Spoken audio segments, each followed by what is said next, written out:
All right. Peace of mind. Peace of mind. I, for myself personally, I needed to find peace of mind. And I was tired of being harassed by my emotions. And when I say harassed, I mean harassed by my emotion. Being in and out, stopping, not being able to control whether I say something or not say anything. My head getting hot because I wanted to say something. And I admired men who had peace in the midst of the storm, women who had peace in the midst of a storm. And our goal this evening will be to study and write these notes and study what it means to find peace of mind. That you can have peace of mind right where you are in the worst of times. And peace of mind is not based upon the condition of the environment. If you remember, Denzel Washington played in the movie Hurricane, and he would not, the character he played, he would not, in this true story, he would not allow them to take his mind. And he said, I decided I was going to do everything opposite of what they told me or what I experienced, because he did not want to lose his peace of mind. And he was unfairly put there, and he wanted to beat the system and not let this system break him, because he knew he was better than that. And he knew he could be better than that. I came to a point, and if we can close these doors in the center, I came to the point where I wanted to be the best me that I am when I know I'm doing my best. And so the words I will share with you are things I learned along the way on this journey to be able to find this peace of mind in the midst of the storm, because it got to a point, I don't know if you get to a point where you just, one more thing happens, just keep happening. And finally I said, listen, I'm going to have to find a way to be able to do what I do, answer this call, and not crack up. And that's what brings us to peace of mind. It says the natural man does not understand the things of the Spirit because they are spiritually discerned. Therefore, the things of the Spirit are foolishness to him. If we bring up slide number 1, peace of mind, that circle represents our life.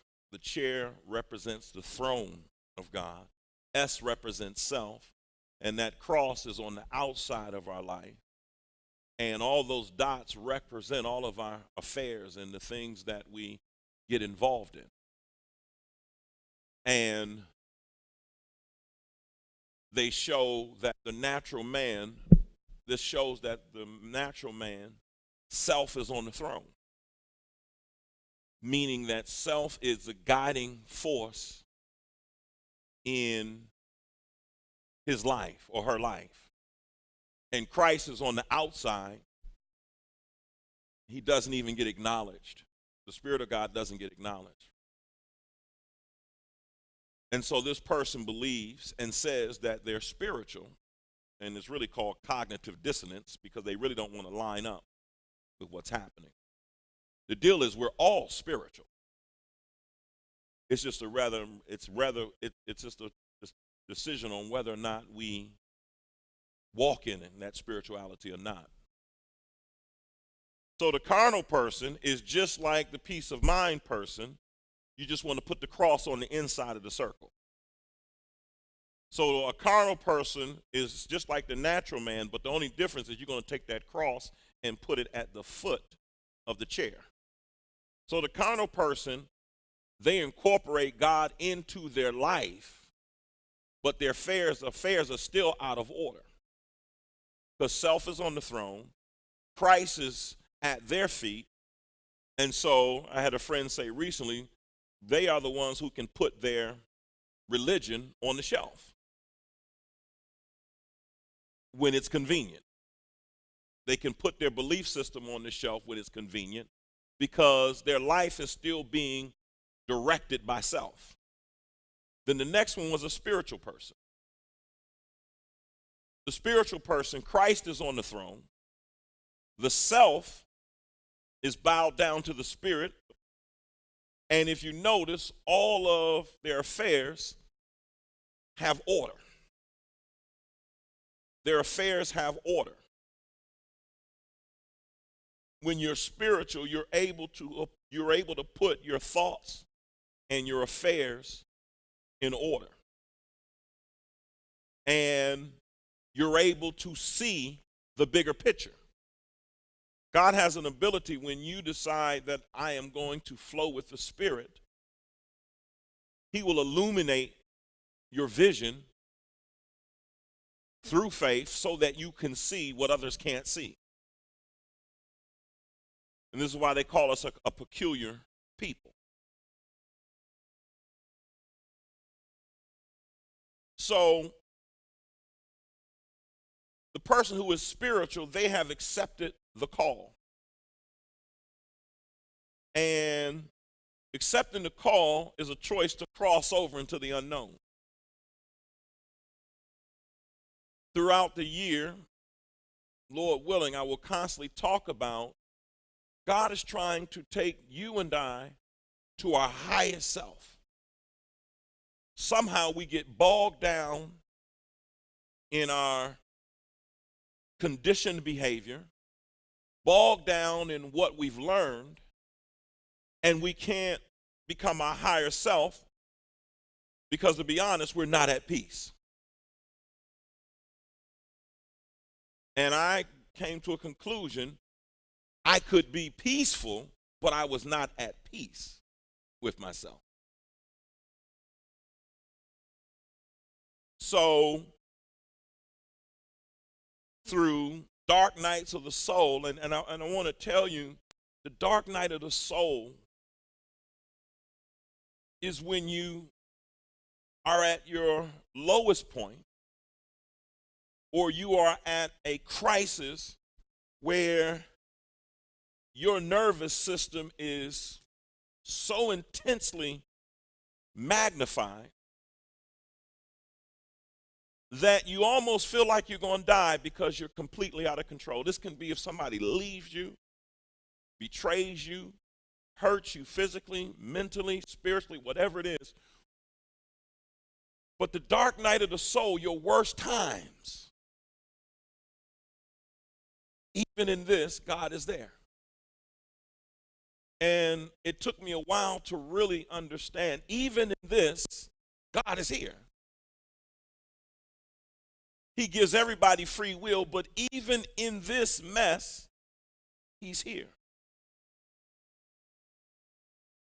And so, but most of us get so caught up in our own world that we fail to understand that sometimes the water's being troubled because He's trying, and I see my brothers and sisters in ATL, hey, just wave at me, guys. What God is trying to do is take you to a place, say unknown, to a place, to a place, to a place, unknown, to a place, to a place, to a place. So stop thinking that you're going to get comfortable because you don't know who you're getting ready to become. You don't know what this thing in life is drawing you to. You don't know. And because we don't know, we become doubting Thomas because he wasn't there at the resurrection. And so he says, I'm not going to believe until I can touch his side. Our problem is we're not going to believe.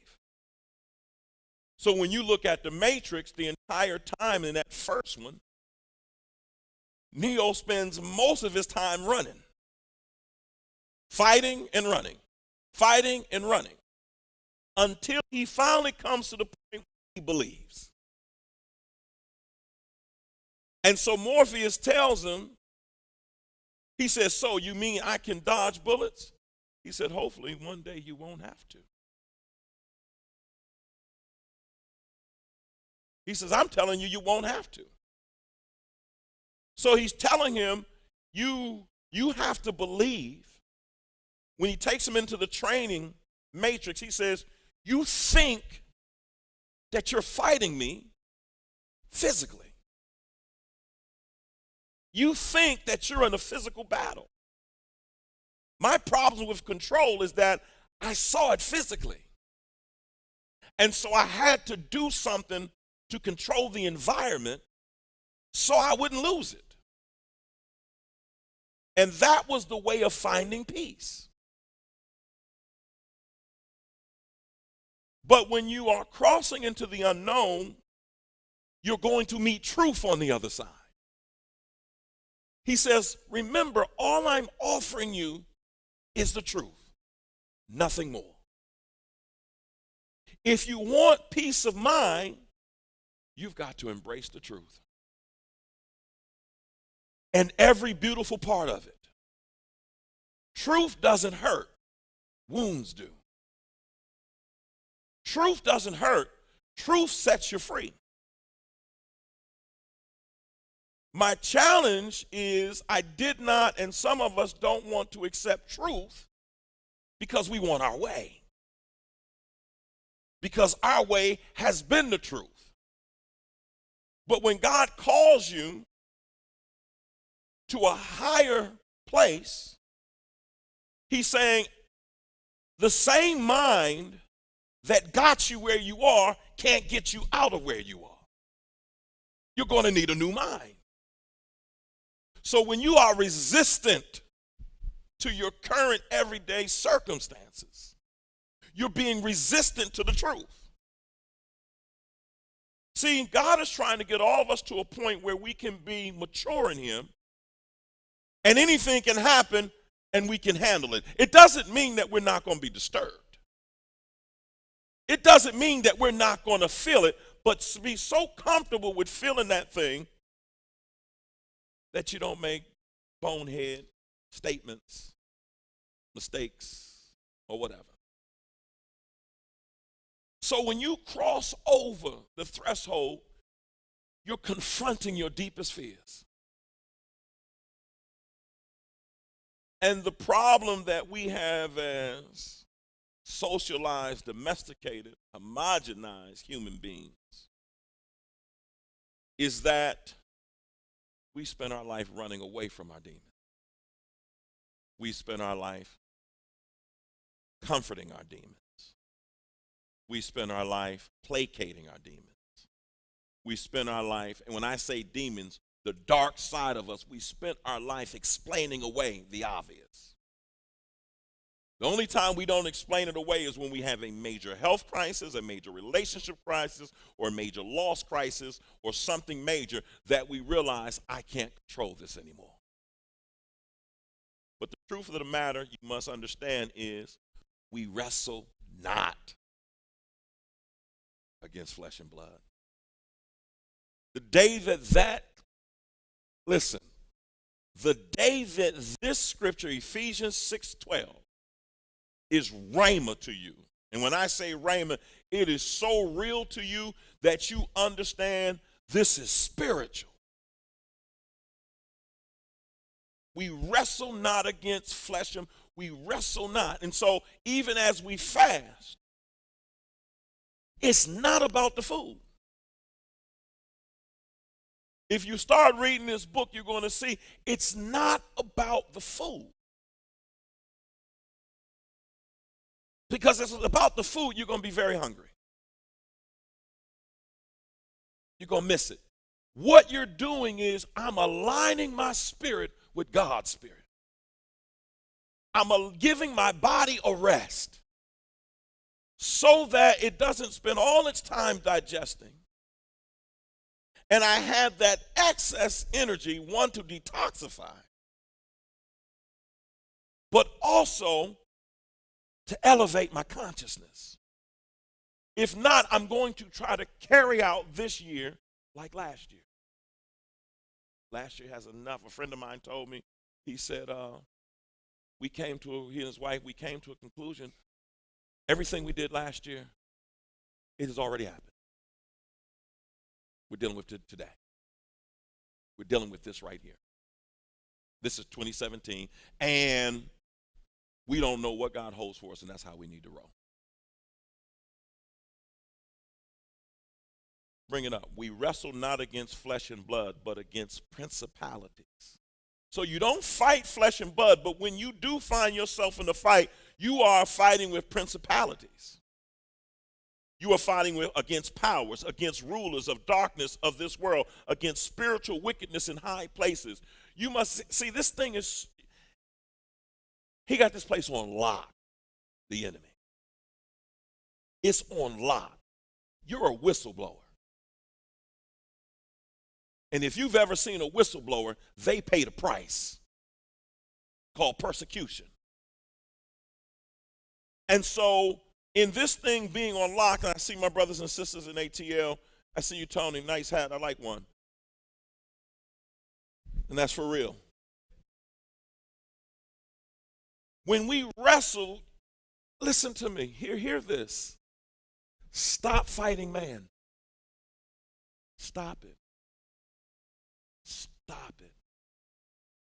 It only hurts people. It only hurts yourself. I can't remember who wrote me a letter. Did you write me a letter? Who was that? I don't know why y'all both look alike to me. Keep going. Johnny wrote me a letter. And it came at a time when I needed it the most. And I opened it, and in the letter, I'll paraphrase what I can share with you. He said, when you hurt, tell God. Because when you hurt, tell God. And I just cried. Because God was saying, when you hurt, you got to come to me. See, many of us, we believe in God, but when we hurt, we go to man. If you truly believe, you're going to cast your cares on him. When you're really hurt, if you go to him and say, help me with this, because I can't bear it. But when you wrestle with man, you incur the outcome of the wrestling. And you must understand, man has a sick soul. We wrestle not against flesh and blood, but against principality. So both the carnal Christian and the natural Christian, let's bring that next one up with the two chairs, they're both asleep. They're both what? Thus they gain peace through control and force.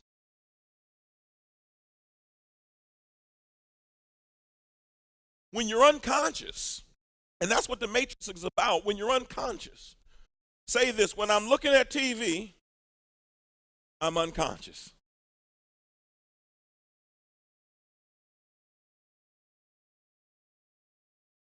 Period. Your brain will go to sleep. Now, it can be good stuff that you're looking at, but you're watching it, but you're unconscious because you're asleep. When you're caught up in your shows and all that, here's how I know. There's this one movie during the season of depression I had. I must have watched this movie 100 times. I would just put it on. I knew what I was doing because when it's on, I stopped thinking. Are y'all hearing me? I could escape into something to the point I know the movie. It made me laugh, but I knew I could escape into that. But the more and more I got healed, the less I could look at it. And the more and more God brings you to healing, the less you can go to the counterfeit. The more and more you step into peace of mind, the less you can have falsehood to bring you peace. And what God is trying to get you to do, will you just sit down and meditate with me? And let that be your first choice, not your last. See, I had to ask myself, we have to ask ourselves, why do we find it hard to sit with God and just be quiet and pray? Why do we find it hard to do that? We tell ourselves we're spiritual, but why do we find it hard to be still and know? Because we're afraid to listen to what we ain't been paying attention to. If you stop and you're still and you listen to yourself, you'll understand. You'll stop being horrified by you. It's you. It's nobody, it's you. You'll stop being horrified by your own thoughts. You won't let them ruin you. You'll just listen to them. And then you'll take captive. But you can't take captive anything that you don't know what's happening. This fast right here is, I'm able to see pattern. It's okay. What needs to be worked? Okay, I see. Next one. Muscles. He said, Neo, do you think your muscles are fighting me? Or is this your flesh? He said, I'm trying to free your mind. Today, as we talk about peace of mind, and those who are listening to me, God is trying to free your mind. And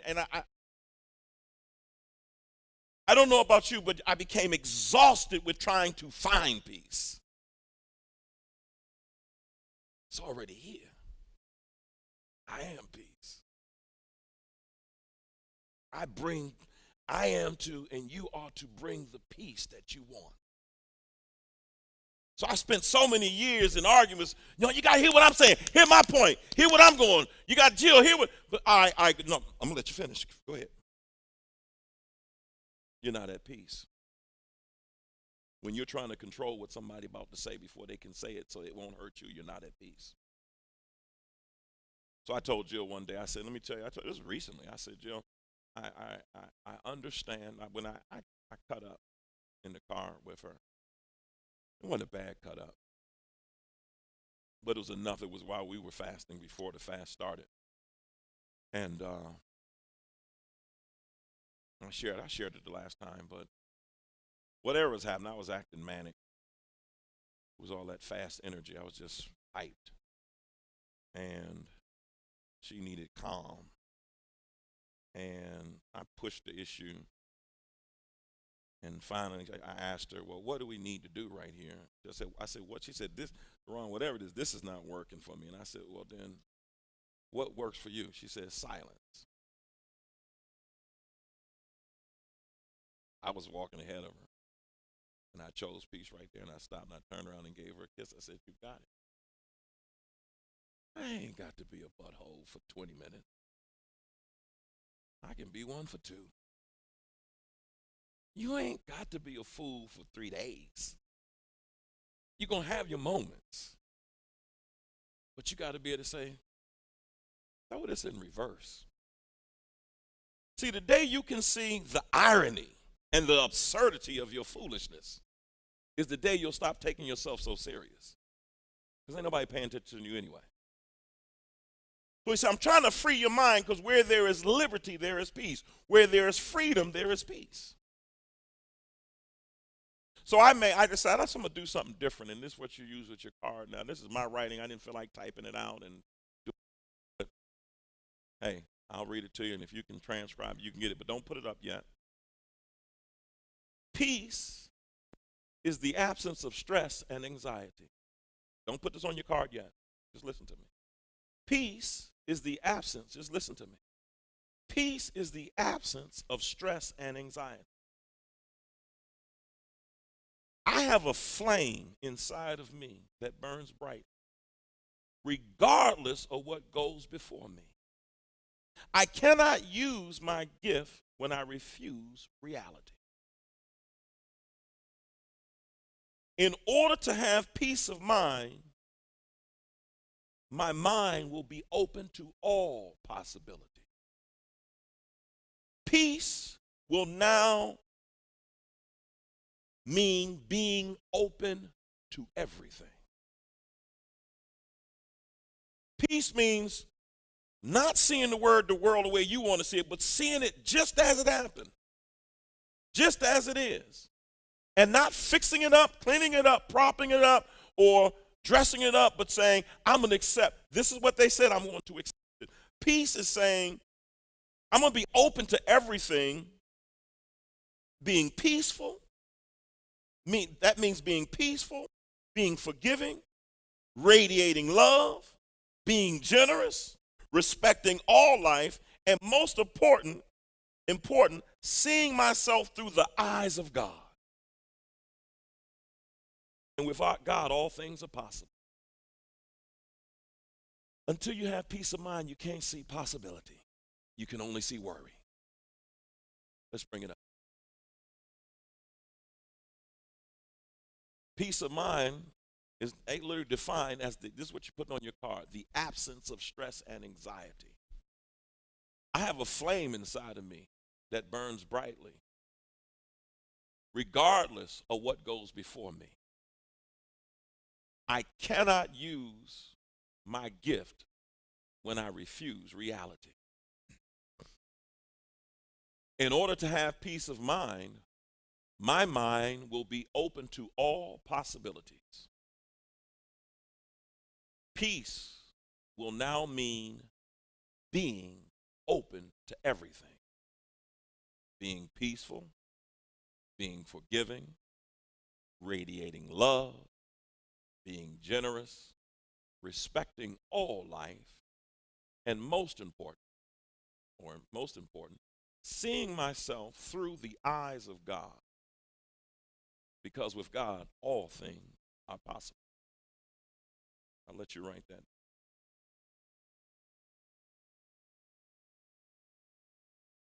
Those who have it while they're writing, let's read it out loud. Peace equals absence of stress and anxiety. Read your card. I have a flame inside of me that burns brightly, regardless of what goes before me. I cannot use my gift when I refuse reality. In order to have peace, my mind will be open to all possibilities. Peace will now mean being open to everything, being peaceful, being forgiving, radiating love, being generous, respecting all life, and most important, seeing myself through the eyes of God. With God, all things are possible. You give me a thumbs up yet, Tony? Okay, let's take it down. Peace, when you look at the Hebrew, it's spelled Dalet Mem or Dalet Mem. Dalet Mem, the root word of peace is blood. The Hebrew, the Hamitic root word of peace is blood. And if you add one more mem and a Dalet Mem, it looks like rushing water. I don't have time to put it here, but mem looks like a triple M, but it's about rushing water or water going back and forth. And so they looked at blood as Dalet Mem, and that's the word for peace. When they added, and so I'm taking that back. So when they added one more mem, they now meant silent. So peace means to be silent. And so peace means, and they were talking about the sea, and in them talking about the sea and being chaotic, peace also means that when a man or an animal, or when blood is shed, a man or an animal becomes still. So they took this to say when a man or animal witnessed death, they became what? Still. So peace is when you witness this death energy going on, you become what? Still. So you got to discern that people are going to act out in their spiritual nature. If you see that this is death, if you accept that getting into this conversation or getting to it is not going to bring life, then you'll become what? Still. Peace comes from the word which means it's sheen, which are two sharp teeth, and lamet, which is the staff, sharp teeth, and so meaning to draw out, and the staff meant to draw out. So peace is to draw out. It's a quiet sense, or it's a sense of quietness and prosperity. I was so amazed when I looked at that. So when you have peace, you know how to be quiet because you know what you have. You've always heard, now it's different now, you'll never see Donald Trump arguing. I used to say it all the time with a homeless woman. I take that back now. Now that I've seen him, he argued with everybody, so that changed after saying that for 25 years. But you'll never really see a prosperous person trying to prove to somebody they got money. So therefore, peace is that you're able to be still in the place of death, in the midst of chaos. You can be still and you can have quietness. Peace also means moving something in a different direction. So peace means to move your energy in a different direction. To be yoked by God and his righteousness. Peace means what is drawn out after battle. I thought that was great. If you ever notice, a warrior is peaceful because a warrior has fought the battle. So they already know death is possible. So peace is what is being drawn out of you after you've been through a battle. Does that make sense, people? So it's not the loud person you should fear. It's the one that's quiet. Because anybody who has been in any type of competition or battle, when you know your stuff, you ain't got to flaunt it. And I had a friend tell me, that man right there is a killer. And you would never know it. Because when you're peaceful, you've already been subdued by battle. So you already understand, I didn't see anything that happens, and I will be prepared for this when it shows. Y'all with me, right? Next card. Don't bring it up yet. Let me talk about it. First, no. Let me go to 1 Thessalonians. I put that with 1 Thessalonians 19-20. It says, this is for that card. Do not quench the spirit. Do not treat prophecies with contempt, but test them all. Hold on to what is good and reject every kind of evil. So if you're going to have peace, you are not to quench the what? Spirit. Don't put the fire out. Don't put the fire out. Don't quench the spirit. And it says, may God himself, the God of peace, sanctify you through and through, and may your whole spirit, soul, and body be kept blameless at the coming of the Lord. The one who calls you is faithful, and he will do it. And so, if you're going to have peace, the Spirit will say, shh. Just listen. You quench it when you say, give me that. The Spirit will say, observe. I can't take it. I got to do it myself. Peace is being able to be with things the way they are and not change them. Don't quench the spirit. So God has shown me over years, you know why you're not having peace with your daughter? Because you're quenching the spirit. You're going into control instead of just being there. I find that if you are just there, peace will show. Let's keep going. To find the miracle mindset of peace, I must know that I possess all the power I need to choose peace. Did y'all hear me? This is going to be the next card. Let me just read it to you. To find, and I wrote it so that you would see it with on yourself. To find the miracle mindset of peace, I must know know that I possess all the power I need to choose peace. I am a miracle worker. Say that. But only if I truly believe it and know it within myself. See, once your peace has been disturbed through a series of losses or a couple of bad years, you forget that you work miracles. If you think about it, it's a miracle that you're here. If you think about it, if you're a single parent or you're a parent when y'all got two people, y'all, it's still a miracle that we are able to raise an able-bodied person with some sense. It's a miracle. You got to know that the power inside of you, this electricity inside of you, is power. And you're a miracle worker. And the further I understand that as a man thinketh, so he is, if my thoughts are filled with doubt, I will have a closed mind. Now, I want you to get this before you write.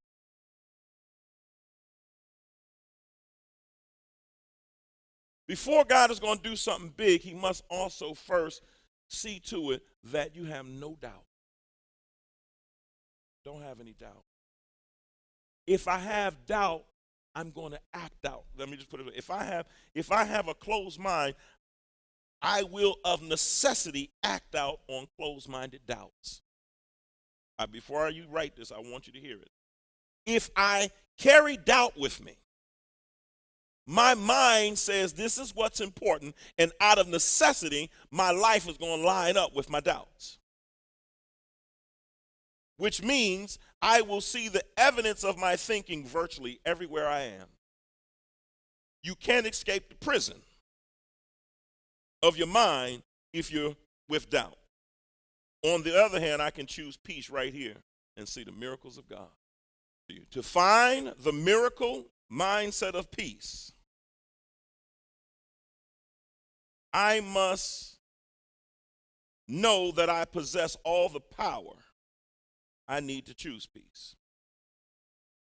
To find the miracle mindset of peace, I must know I possess all the power I need to choose peace. I am a miracle worker. I am a miracle worker. But only if I truly believe it and know it within myself. To find the miracle mindset of peace, I must know that I possess all the power I need to choose peace. I am a miracle worker. But only if I truly believe and know it within myself. Period. I further understand that as a man thinketh, so he is. I further understand that as a man thinketh, so he is. Are you able to keep up, Tony?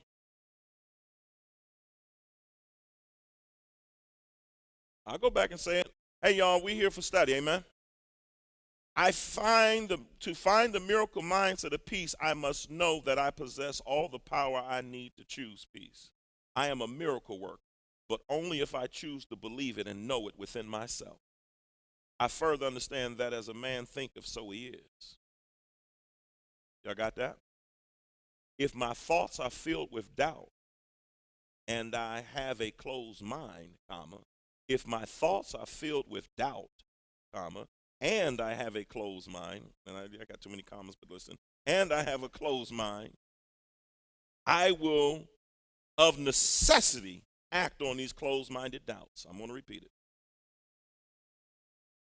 If my thoughts are filled with doubt and I have a closed mind, I will of necessity act on these closed-minded doubts and will see the evidence of my thinking virtually everywhere I am. If my thoughts are filled with doubt and I have a closed mind, I will of necessity act on these closed-minded doubts and will see the evidence of my thinking virtually everywhere I am.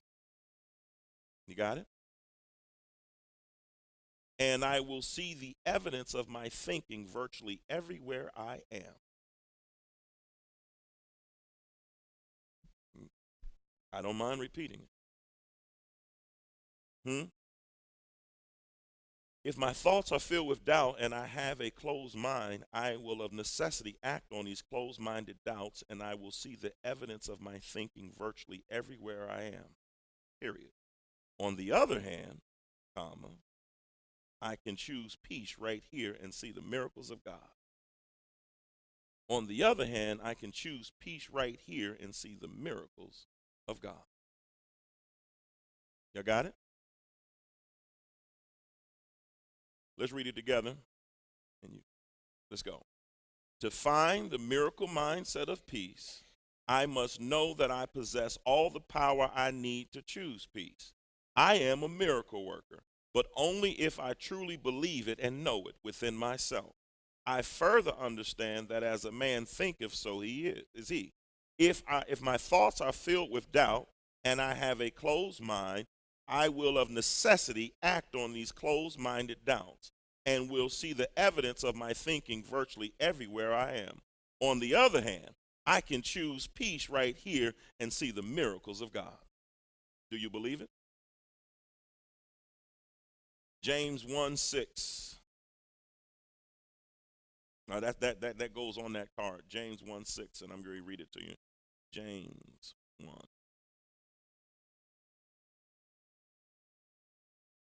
But when you ask, you must believe and not doubt, because the one who doubts is like a wave tossed of the sea, blown and tossed by the wind. How many of you want peace of mind? Ask for it right now. And don't have no doubt. Because it says, but when asked, one must believe and have no doubt, because one who doubts is like a wave of the sea, blown and tossed by the wind. The person should not expect to receive anything from the Lord. Such a person is double-minded and unstable in all he does.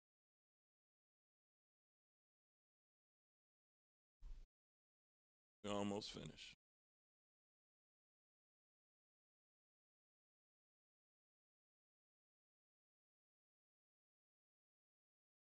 St. Augustine said, deliver me from my lust of always vindicating myself. This became a quote that I live by. Deliver me from my lust of always vindicating myself. Deliver me from my lust for revenge. Y'all got that? This is a new card now. This is a new card. Come on, man. Be peaceful. Deliver me from my lust of always vindicating myself. When all things are possible, I'm just reading the card. When all things are possible, my peace will arrive. Did y'all hear that? When all things are possible, my peace will arrive. Being in full agreement with reality, I am convinced. If I am convinced I can't be, I won't. If I am convinced that I can be, then I will. It is up to me either to act upon negativity or positive possibility. I have a choice. Stay the way I am and keep the rewards of being right, or I can be in reality as it is and the reward of peace. For me, peace equals letting go. Y'all get that? Are you getting it in your spirit? I'm going to let you write it. Atlanta, if you get in the spirit, wave your hand. Are y'all getting that? See, I've learned, don't show this until I teach it to you, because you won't listen to me, because you're trying to write it down. So you're waiting in anticipation, but I'm going to say it again. My peace arrives when I'm in full agreement with reality. If I'm convinced that I can't, I won't. If I'm convinced that I can, then I will. It's up to me either to act upon negativity or positive possibility. I have a choice to stay the way I am and keep the rewards of being right, or I can be in reality as it is and receive the reward of peace. And for me, peace equals letting go. Bring it up. Don't worry about that stuff on the side. When all things are possible, my peace will arrive. And being in full agreement with reality. If I am convinced that I can't be, I won't. If I'm convinced that I can be, then I will. It is up to me to either act upon negativity or positive possibility. I have a choice. Stay the way I am and keep the rewards of being right, or I can be in reality as it is and receive the reward of peace. For me, peace will equal letting go.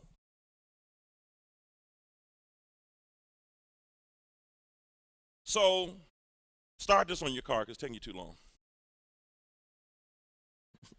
To have peace, I must clear myself of the insatiable need to be vindicated. To have peace, I must clear myself of the insatiable need to be vindicated. I do not need to, don't write this, but I do not need to be vindicated. To have peace, I must clear myself of the insatiable need to be what? Vindicated. Now, you have to understand that many of us want vindication because we didn't get it. Many of us want vindication, and if you understand what vindication is, you'll stop trying to get it. And so, vindicated means clearing someone of blame or suspicion. Vindicated or vindication means clearing someone of blame and suspicion. Or it's the proof that someone or something is right. So vindication is clearing someone of blame and suspicion, and it's the proof that someone or something is right. Y'all got that, right? You don't need the proof anymore to be proven that you're right or wrong. If you want peace, stop trying to prove yourself. Vindication destroys my faith in God. Vindication destroys my faith in God. Why does vindication or the need to be vindicated and remember to be cleared, to be seen as right? If you were always talked about, picked on, gone through some things, or constantly whatever it is, and you weren't heard or you lost your voice or whatever, you're going to constantly want validation and vindication. And vindication is about getting back. Vindication is about getting revenge. Vindication is about being cleared of blame. When you come to the point that you really believe God died for that, when he sacrificed for that, then it won't destroy your faith. And why does it destroy your faith? If I need you to say something to vindicate me, then I don't need to wait on God. If your words can set me free, then your words can also bind me. But if the word of God sets me free, then I'm free indeed. So we have to get rid of that need to hear somebody say I'm sorry, to hear somebody grovel and vindicate me, or to feel vindicated. I want you to understand, I don't need to be vindicated. Because if I'm on this journey, that was just a part of my journey. As long as you still got a group of people, you want them to see you in a good light, you're still on vindication. Watch this. It robs me of my peace. No longer must I explain myself. Put that on your card. No longer must I explain myself. I got 5 more minutes. No longer must I what? Do y'all get that? I'm not telling you that you don't have to talk and communicate with people. But you don't have to explain yourself. Or to get people to understand me. I don't need anybody to understand me. Sometimes you got to be misunderstood. And that's a part of your faith. Y'all ready? Sometimes I must let misunderstanding and misconceptions of others correct themselves. Sometimes I must let the misunderstanding and the misconceptions of others to correct themselves. Did y'all get that? Sometimes I must let misunderstandings and the misconceptions of others correct themselves. I ain't got to shoot out an email, a text, or something to correct you